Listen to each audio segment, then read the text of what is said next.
What if the maps we know were entirely different? What if the empires we study in history class were just footnotes to forgotten titans? For every sprawling empire that rose, there were countless others that flickered and faded just as they were about to ignite. Today, we're unearthing the stories of ambitious rulers who came so close to forging legendary empires only for history to veer in another direction. Get ready to explore the what-if scenarios that could have reshaped our world. Imagine a world where history took a sharp turn, not by grand battles won, but by fleeting moments and lost chances. Today, we're unearthing the stories of rulers who stood on the precipice of greatness. Their ambitions echoing through time, yet their empires never fully bloomed. These aren't just tales of failure. They're compelling sagas of ambition meeting its match. Moments where a single different choice could have redrawn the entire map of human civilization. We're diving deep into the most tantalizing almosts of history.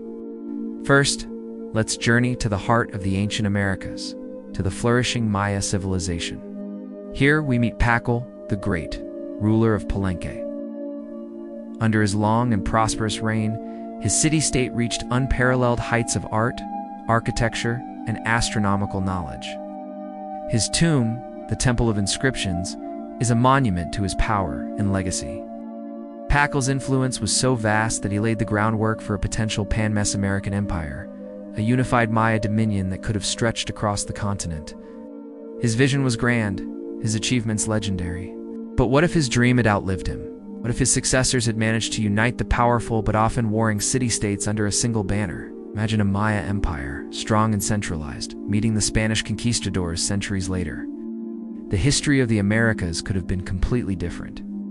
Now let's cross the Atlantic to the shores of the Black Sea. Meet Mithridates VI of Pontus, a name that struck fear into the heart of the mighty Roman Republic. For decades, this brilliant and relentless king defied Rome's relentless expansion. He was a master strategist, a charismatic leader, and a renowned toxicologist who supposedly immunized himself to poison. He rallied a formidable anti-Roman coalition, stretching from Greece to the Near East, almost succeeding in forging a Hellenistic empire that could have rivaled Rome itself. His resilience was astonishing. Bouncing back from defeat after defeat, he nearly reshaped the entire power balance of the Mediterranean. His ambition was to halt the Roman war machine in its tracks, and for a moment, it looked like he might actually succeed. And now, we travel to 17th century Africa, to the kingdoms of Ndongo and Matamba. Here, we find Queen Jinga, one of history's most formidable female rulers. At a time when European powers were carving up the continent, Queen Jinga stood as a bastion of resistance against Portuguese colonization. She was a brilliant diplomat, a fearsome military leader, and a master of political maneuvering. For over 30 years, she skillfully played her enemies against each other, forging alliances and leading her armies into battle. She created a powerful regional influence that nearly coalesced into a lasting, unified empire, a bulwark against the devastating transatlantic slave trade. Her story is one of extraordinary courage and leadership against seemingly insurmountable odds. So, why did these almost empires crumble? What were the critical moments, the fatal flaws that stopped these titans in their tracks? For Pacal the Great, the issue wasn't his rule, but what came after.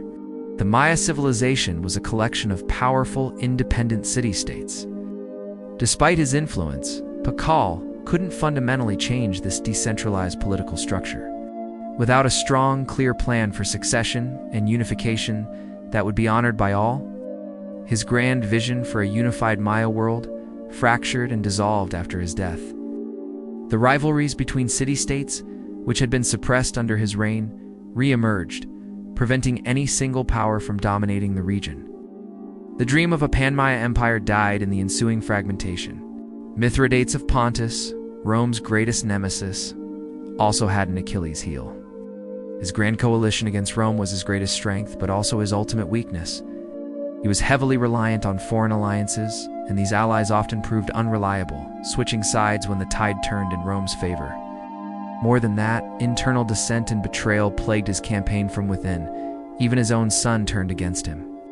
Despite his strategic brilliance, he couldn't overcome the internal fractures in his own alliance or the sheer grinding persistence of the Roman legions. In the end, cornered and betrayed, he was defeated not just by Roman swords, but by the collapse of his own network.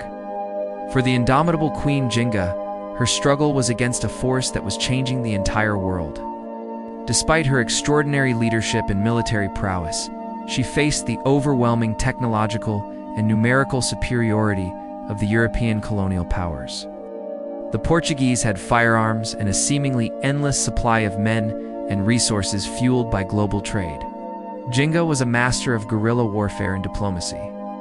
But holding together a kingdom and expanding it into a lasting empire while constantly fending off a technologically superior, relentlessly aggressive foreign power was an incredibly difficult, almost impossible task. She won many battles, but the long-term war for imperial consolidation was a monumental challenge. Let's indulge in some historical speculation. What would our world look like if these empires had been born? If Pacal's successors had forged a unified Maya superstate, it could have presented a formidable, organized resistance against European colonization. Instead of scattered city-states being picked off one by one, the Spanish would have faced a powerful, centralized empire. This could have dramatically altered the history of conquest and cultural exchange in the Americas, perhaps even preserving the Maya civilization as a major world power for centuries longer. The world map and the cultural map would look very different today. Now, imagine a world where Mithridates had won. A successful Pontic empire in the east would have permanently halted Rome's expansion. This would have led to a multipolar ancient world.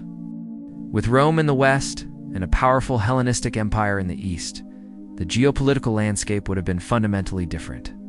Perhaps the Parthian Empire would have had a stronger ally in the entire history of the Near East. The rise of Christianity, the eventual split of the Roman Empire, might never have happened as we know it. The legacy of Greek culture might have had a far stronger, more direct influence on the world for millennia to come. And what if Queen Jinga's kingdom had not just survived, but thrived, consolidating into a powerful Central African empire? A strong, unified Ndongo Matamba could have acted as a major barrier to the transatlantic slave trade at its source. It could have significantly curbed the devastation wrought upon the continent by European slavers. Furthermore, such a powerful state would have influenced the political development of Central Africa for centuries, potentially leading to stronger, more centralized nations capable of resisting European colonial ambitions in the 19th century. The modern history of Africa could have followed a profoundly different and more independent path.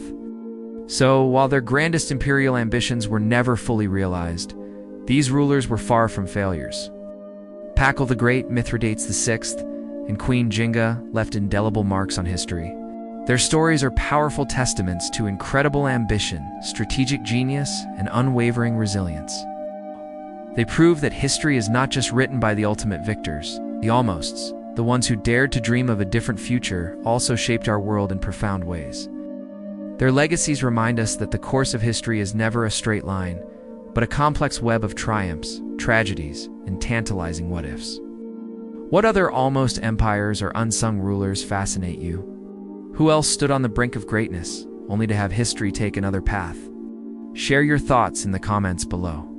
Let's continue this conversation and keep exploring the captivating what-ifs of our shared past. Thanks so much for watching, and if you enjoyed this journey into history's forgotten chapters, don't forget to like, subscribe, and hit that notification bell so you don't miss our next adventure.